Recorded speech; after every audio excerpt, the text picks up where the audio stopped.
Assalamualaikum warahmatullahi wabarakatuh. Innal hamdalillah nahmaduhu wa nasta'inuhu wa nastaghfiruhu wa na'udzu billahi min shururi anfusina wa min sayyiati a'malina. May yahdihillahu fala mudilla lahu wa may yudlilhu fala hadiya lahu. Ashhadu an la ilaha illallah wahdahu la syarika lah wa ashhadu anna Muhammadan abduhu wa rasuluh.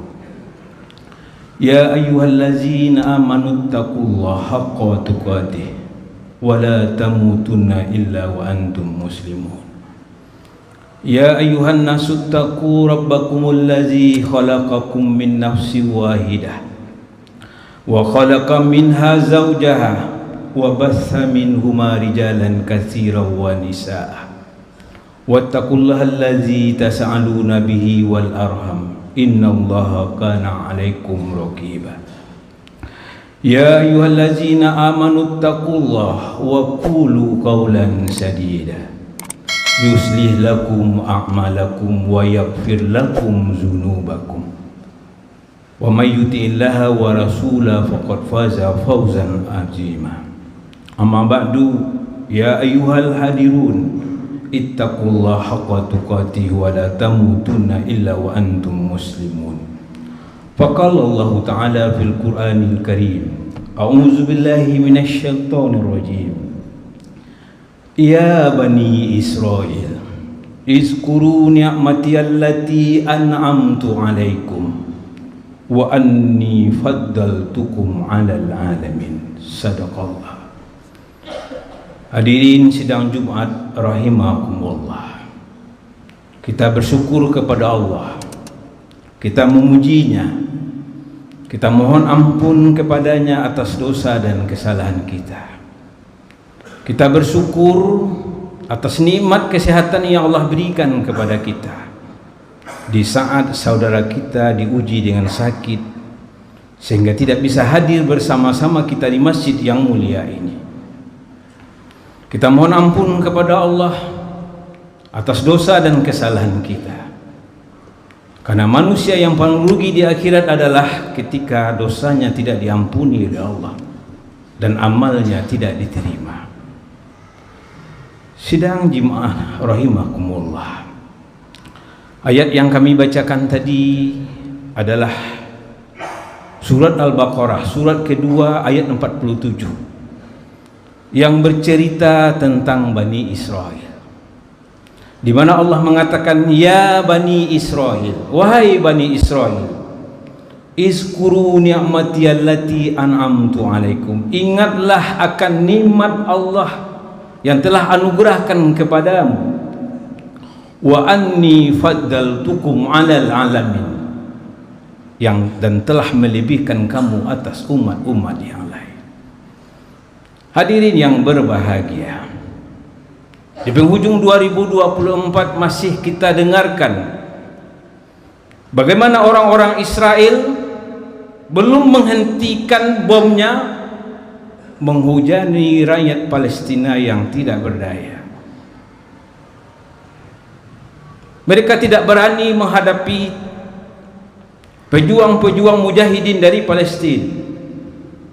Mereka hanya berani membom rumah sakit, sekolah-sekolah, masjid-masjid yang sebenarnya menurut undang-undang Perserikatan Bangsa-Bangsa itu adalah tempat berlindung, di mana tempat itu tidak boleh dijatuhkan bom. Lalu kita bertanya, siapakah Bani Israel yang sekarang ini? Bagaimana sejarah keturunan mereka? Maka pada waktu yang singkat ini khatib ingin menyadarkan kita bersama, ingin mengajak kita bersama untuk mengetahui siapa itu Bani Israel. Bani artinya keturunan. Israel adalah sebutan untuk Nabi Yakub. Jadi Bani Israel itu adalah anak keturunan Nabi Yakub. Namun di dalam bahasa Ibrani, Israel itu dibagi dua. Isra artinya hamba atau kekasih, Il adalah Allah. Jadi orang-orang Bani Israel merasa bahwa merekalah orang-orang yang diciptakan oleh Allah yang merupakan kekasih Allah. Dan inilah awal bencana dari mereka, sehingga mereka memang tidak segan-segan melakukan penindasan di luar batas kemanusiaan. Bahkan yang paling menyedihkan, bagaimana tentara Bani Israel memotong payudara seorang perempuan di hadapan suaminya, lalu juga membunuh suaminya. Akhirnya kedua tentara ini ditangkap dan dia dibakar hidup-hidup. Hadirin sidang Jumat yang dirahmati Allah, kita ketahui bahwa perjalanan Nabiullah Ibrahim mendapatkan keturunan setelah umur lebih dari 80 tahun. Sudah sekian lama dia menikah Siti Sarah, tapi Allah tidak karuniakan kepadanya keturunan. Lalu beliau menikah Siti Hajar dan lahirlah Ismail. Lalu di waktu kecil masih menyusu, Ismail diantarkan ke Mekah. Mekah yang sekarang disebut dengan Lembah Paran, karena memang beradanya posisinya di bawah. Ketika itu tidak ada manusia dan pohon. Lalu Nabi Ibrahim kembali ke Palestina. Di sana lahirlah Ishak. Ishak punya keturunan melahirkan Yakub. Di zaman Nabi Yakub terjadi paceklik yang sangat luar biasa, di mana sejarah dimulai dengan bagaimana anak-anak Nabi Yakub tidak senang kepada adiknya yang bernama Yusuf. Maka Nabi Yusuf dimasukkan ke sumur, akhirnya dijual oleh saudagar, akhirnya diambil oleh seorang raja Mesir. Singkat cerita, datanglah masa paceklik. Yusuf telah tumbuh dan diberi kepercayaan menjadi bendaharawan Mesir. Maka di masa paceklik itu Nabi Yakub menyuruh anak-anaknya untuk menukar alat-alat rumah tangga yang berharga untuk ditukar dengan makanan. Singkat cerita, akhirnya saudara-saudara Nabi Yusuf mengetahui bahwa Yusuf yang dibuang sekarang adalah saudaranya yang sudah menjadi bendaharawan Mesir. Semenjak itu, keturunan dari Nabi Yakub yang ada 12 orang, yang terdiri dari Ruben, Simeon, Lewi, Yehuda, dan Naftali, Gad, Asyera, Isyakar, Zebulun, Yusuf, dan Bunyamin. Semuanya ada 12. Akhirnya tinggallah di Mesir. Bersamaan dengan itu, ketika Fir'aun berkuasa, para pembesar bermimpi akan datang seorang laki-laki dari Bani Israel yang akan menghancurkan kerajaan Fir'aun. Maka keluarlah maklumat siapa saja dari anak laki-laki yang lahir, maka ia akan dibunuh. Tapi Allah berkehendak lain. Bersama dengan itu lahirlah Nabi Musa. Musa dihanyutkan oleh ibunya dan dipelihara oleh Fir'aun sampai Musa menjadi dewasa dan diangkat menjadi seorang nabi. Di zaman itu yang namanya Bani Israel, tingkah pola dari sisi kehidupan tidaklah disenang oleh lingkungan, sehingga kecurigaan kepada Bani Israel semakin kuat bahwasanya laki-laki yang akan menghancurkan itu berasal dari orang-orang dari Bani Israel.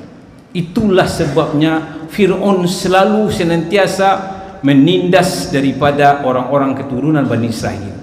Dan puncaknya adalah ketika wafatnya Nabi Yakub dan Nabi Yusuf. Namun demikian, Allah mengutus Nabi Musa dan menyelamatkan Bani Israel dan menjanjikan tanah yang dijanjikan. Inilah yang disebut orang sekarang Palestina, yang ketika itu orang-orang Bani Israel tidak mau mengikuti perintah Nabi Musa dan mengatakan kepada Nabi Musa, "Wahai Musa, engkaulah masuk sendirian ke Palestina. Sesungguhnya di sana ada orang besar.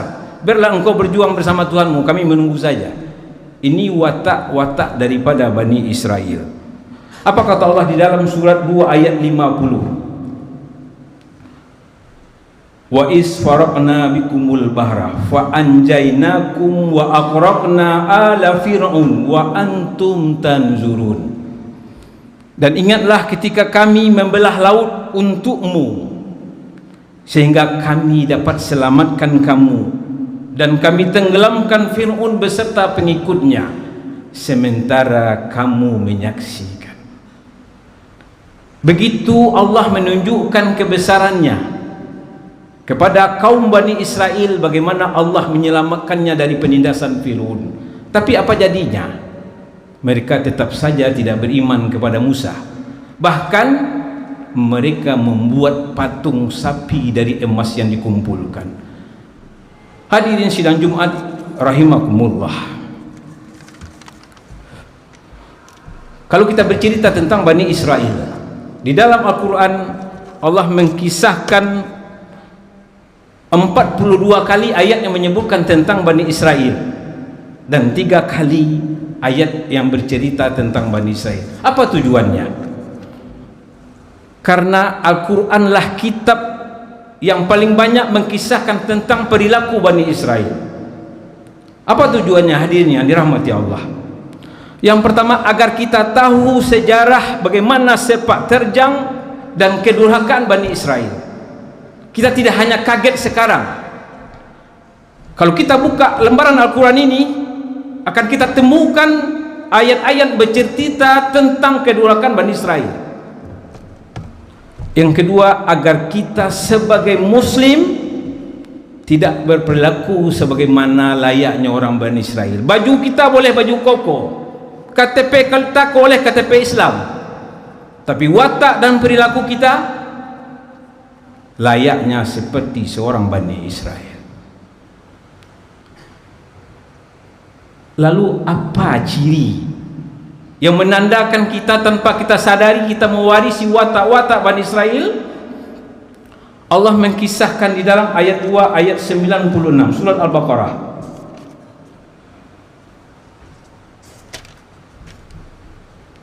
Apa kata Allah? Wala tajidannahum ahrasan nas ala hayat wa minal ladzina asyraku yawaddu ahadahum law yu'ammaru alfasanah. Apa kata Allah? Dan sesungguhnya engkau wahai Muhammad akan mendapati mereka orang-orang Yahudi manusia yang paling tamak akan kehidupan dunia. Dulu kita tidak tahu, Bapak Ibu rahimakumullah. Begitu terjadinya serangan Hamas 7 Oktober baru kita tahu. Rupanya orang-orang Bani Israel ini memang hebat. Hampir semua perusahaan-perusahaan mereka memiliki, setidaknya berafiliasi dengan mereka. Baru kemarin kita tahu Starbucks itu ada hubungannya dengan mereka. Perusahaan-perusahaan besar ada hubungannya dengan mereka. Kita yang membesarkannya. Baru kita kaget setelah ditahu oleh sebagian kaum muslimin, ini yang punya orang-orang Bani Israel. Siapa pendukung-pendukungnya? Yang kedua, kaum Bani Israel adalah kaum yang paling berani mengatakan Allah itu miskin. Belum ada dalam sejarah peradaban dunia kaum-kaum yang berani mengatakan Allah itu miskin. Saking kayanya mereka dari sisi harta, saking sombongnya mereka. Apa kata Allah? Laqad sami'allah, sungguh telah mendengar Allah qaulal ladzina qalu, orang-orang yang mengatakan innallaha fakir, sesungguhnya Allah itu fakir. Kenapa sombongnya mereka? Allah dikatakannya fakir. Inna lillahi wa inna ilaihi rajiun. Apa kata Allah? Wa nahnu aghniya, dan kami ini kaya. Lihatlah, perusahaan kami banyak di seluruh dunia, Timika kami yang punya, orang-orang Indonesia kami atur, Caltech kami punya, semua tambang minyak kami kuasai. Orang-orang Islam, orang-orang miskin. Kira-kira begitulah gambarannya. Saking kayanya mereka jadi sombong, dan Allah mencatat bahwa masanya mereka pernah mengatakan Allah itu fakir. Di saat kita kaum muslimin memuji Allah karena kebesarannya. Tolong dicatat, surat 3 surah Al-Imran ayat 181. Allah yang katakan, kalau kita tidak tahu ucapan mereka. Allah katakan laqad sami'a Allah, sungguh telah mendengar Allah qaulal lazi, ya, orang-orang yang berkata qalu innallaha fakir wa nahnu aghnia. Allah fakir. Lihatlah ayat-ayat mengatakan barang siapa yang meminjamkan kepada Allah dengan pinjaman yang baik maka Allah mengganti. Lihat, Allah miskin kan tak pinjam. Itu kata mereka. Betapa sombongnya mereka. Dan kata Allah, kami akan mencatat perkataan mereka dan perbuatan mereka membunuh para nabi dan Allah. Yang ketiga, mereka di dalam sejarah jangankan membunuh manusia, nabi saja mereka bunuh kalau tidak suka dengan hawa mereka. Dan mereka yang keempat, banyak sampai 4 saja, mereka mengklaim sedemikian buruknya akhlak mereka, iman mereka kepada nabi-nabi yang diutus mereka, dengan gampang mereka mengatakan kami ini orang-orang ahli surga, kita ini yang akan masuk surga, orang lain enggak. Di dalam surat 2 ayat 111 mereka mengatakan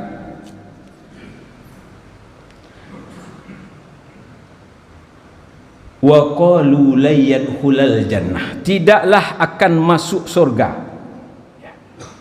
Wa qalu, siapa yang mereka berkata itu? Orang-orang Yahudi, orang-orang Bani Israel, termasuk juga orang-orang Nasrani. Apa katanya? Wa qalu la yadkhulal jannah, mereka berkata tidak akan masuk surga illa man kana hudan aw nasara, kecuali orang Yahudi dan Nasrani.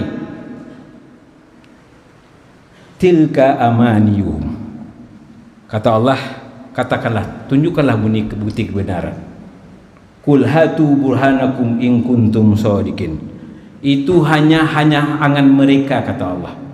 Katakanlah, tunjukkanlah bukti kebenaran jika mereka orang-orang yang benar.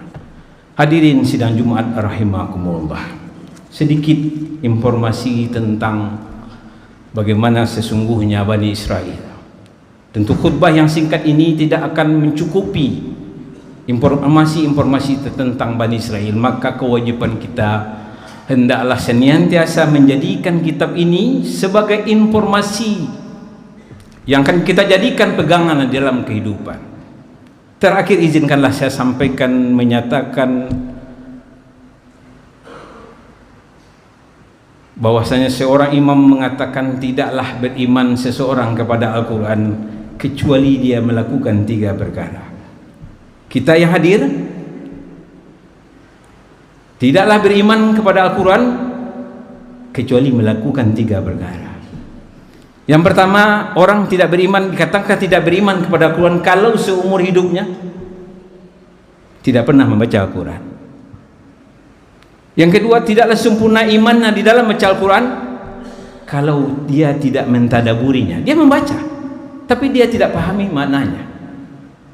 Yang ketiga, tidaklah sempurna imannya kepada Al-Quran kecuali dia baca, dia tadaburi, dia pahami maknanya, kemudian kita amalkan. Semoga khutbah yang singkat ini bermanfaat buat kita bersama. Subhanakallahumma wa bihamdika asyhadu an la ilaha anta astaghfiruka wa atubu ilaik. Sadaqallah. Allahumma shalli wa sallim wa zid wa barik fi jalalika wa kamalika sayyidil ibadik wa asrafi ibadik sayyidil arabi wal ajam wa imami thayyibah wal haram sayyidina wa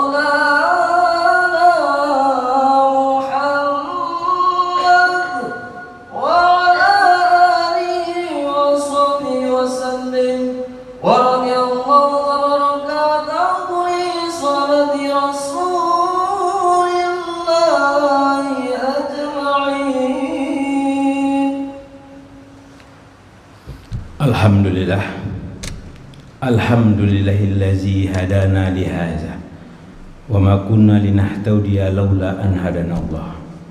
Asyhadu an la ilaha illallah wahdahu la syarikalah wa asyhadu anna Muhammadan abduhu wa rasuluhu la nabiyya ba'da.